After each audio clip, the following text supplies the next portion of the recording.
O Gazeta Entrevistas já está de volta. Está conosco aqui o secretário estadual de Educação do Acre, professor Marco Brandão.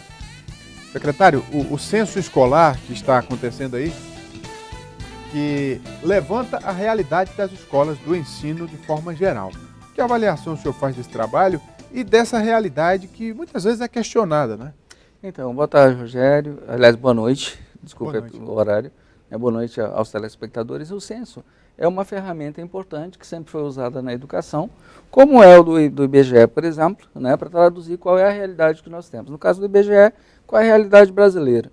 No caso do censo, muito especificamente, é qual é a realidade da educação no país. Né? Quantos alunos nós temos, como são esses alunos, onde eles estão, né? Quais são as características socioculturais desses alunos nas localidades onde eles estão e também, né, ele pode, com essa ferramenta, a gente pode saber o quanto de investimento vai ser feito ou deve ser feito para atender esses alunos que estão nas diferentes localidades, como se trabalhar a formação de professores, como se trabalhar acompanhamento, monitoramento, para garantir algumas coisas, né? Entre essas coisas, para garantir o acesso à educação a todos, que é um direito assegurado, né, o direito de aprender, assegurar que esses alunos permaneçam na escola. O censo é um indicador também muito forte para dizer como a escola está se comportando, se ela tem o sucesso devido, porque não adianta só você garantir para que as pessoas entrem na escola, você tem que garantir que elas entrem na escola e permaneçam na escola.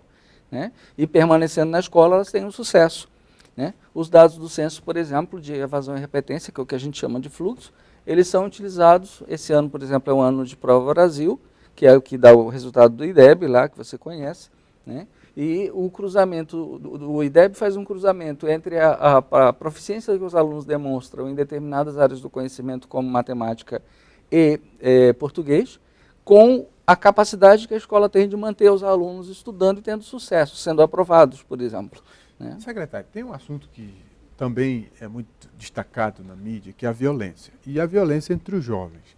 E o que a gente percebe é que há uma relação entre educação e desemprego, ou o emprego, né? E a questão da violência também se insere. Quer dizer, um problema social, e aqui no Acre aconteceu um caso recente que foi muito explorado, que foi o caso de Sena Madureira, um jovem estudante baleado dentro da escola. Aí quando as pessoas veem isso, aí começam a refletir, mas poxa, dentro da escola, que normalmente a gente fala, se estivesse estudando, não tinha acontecido isso. Como é que o senhor avalia esse caso especificamente e essa realidade que se reflete dentro da escola? Na verdade, o que a gente tem feito na educação o tempo inteiro e no governo é trabalhar sempre pela construção de uma cultura de paz. Né? Óbvio que para você trabalhar por essa cultura de paz, você tem que formar diferentes pessoas.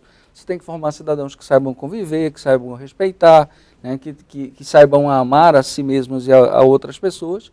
E a longas datas a gente vem fazendo um trabalho bastante forte, não só dentro das escolas, mas dentro das comunidades, no sentido de garantir essa construção de uma sociedade de paz. Mas inevitavelmente acontecem casos, né, e assim, isso pode acontecer em qualquer lugar, acontece em qualquer contexto, né, a despeito das nossas vontades ou a depender das nossas capacidades de controle. Porque a sociedade é ampla, né, e o controle não se dá só pelo Estado, o controle se dá também pela própria sociedade. A sociedade é responsável pelo controle social. Né? Se você pensar e for pensar por essa única lógica, a gente desconsidera, por exemplo, outras instituições que são importantes na formação das pessoas. E também na formação do caráter e na formação das pessoas para essa cultura de paz, como a família, por exemplo, como as igrejas, por exemplo, né? Como as cooperativas, as associações, todas as instituições que têm uma organização para que isso aconteça. É bem verdade, e a gente sempre defendeu isso, que quando se constrói uma escola e quando se garante que mais pessoas estejam na escola, né, a possibilidade de que elas tenham sucesso e de que elas, inevitavelmente, também não encaminhem ou enveredem por caminhos não desejados, é maior. Prova disso é que a gente está investindo agora. A gente está investindo, por exemplo, em escolas em tempo integral. Pois é, secretário. Como é que tem sido essa experiência recente e que, a princípio, muito positiva? Isso está se confirmando na prática? Sim, está se confirmando, sim. Na verdade, o que as pessoas entendiam como uma escola em tempo integral? Era uma escola em que a gente ia colocar os jovens para ficar mais tempo para fazer as mesmas coisas que ele fazia antigamente. E não é isso que a gente está vendo, né? Obviamente, essa essa implantação da escola integral, de tempo integral, é um processo de aprendizagem, é um processo de construção que prevê também processos administrativos que nós estamos construindo gradativamente, né? Mas os resultados são muito positivos. Eu vejo, por exemplo, eu acompanho os grupos das escolas, né? E vejo no grupo específico das escolas em tempo integral que alguns diretores têm até um bom problema. Eu tenho uma diretora lá da Baixada da Sobral, que é a professora Sirlene, que todos os dias, ao final da tarde, ela tem que mandar os meninos irem para casa, porque eles não querem sair da escola. Quer dizer, se a escola fosse um inferno, se fosse um depósito de gente, ou se fosse uma coisa tão ruim assim, você não conseguiria fazer diferença com metodologias distintas, com experimentação, com professores para atender os alunos, fazer com que a escola fosse um lugar atrativo e que esses meninos permanecessem na escola, né? E permanecendo na escola, obviamente, eles têm possibilidade de novos caminhos, de novos horizontes.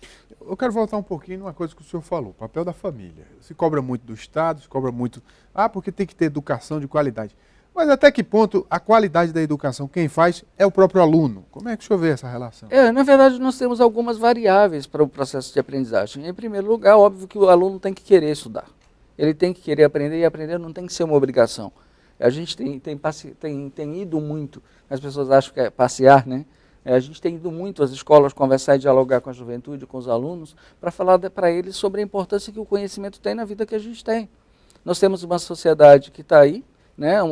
Nós temos o ensino do século XIX, uma escola do século XX e alunos do século XXI, que tem um mundo mais dinâmico, um mundo mais multicultural, um mundo que não tem fronteiras, um mundo que necessita de um sujeito que seja um sujeito que transpasse qualquer barreira de tempo e de espaço, né? E nós estamos trabalhando para que essas escolas elas se modifiquem e com isso ajudem a suprir algumas coisas que foram se desestruturando ao decorrer do tempo.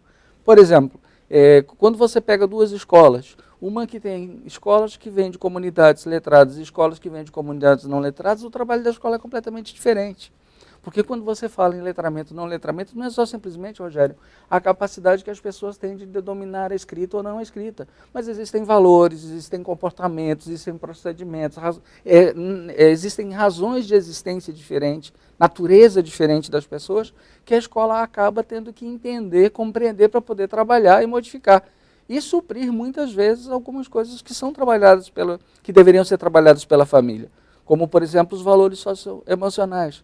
Né? O simples fato de uma mãe determinar quando a criança fala ou não fala, que momento que ela pode falar, que momento que ela não pode falar, já determina de alguma forma um comportamento que é esperado pela escola. A gente aprofundando o debate vê que é muito mais complexo do que se imagina.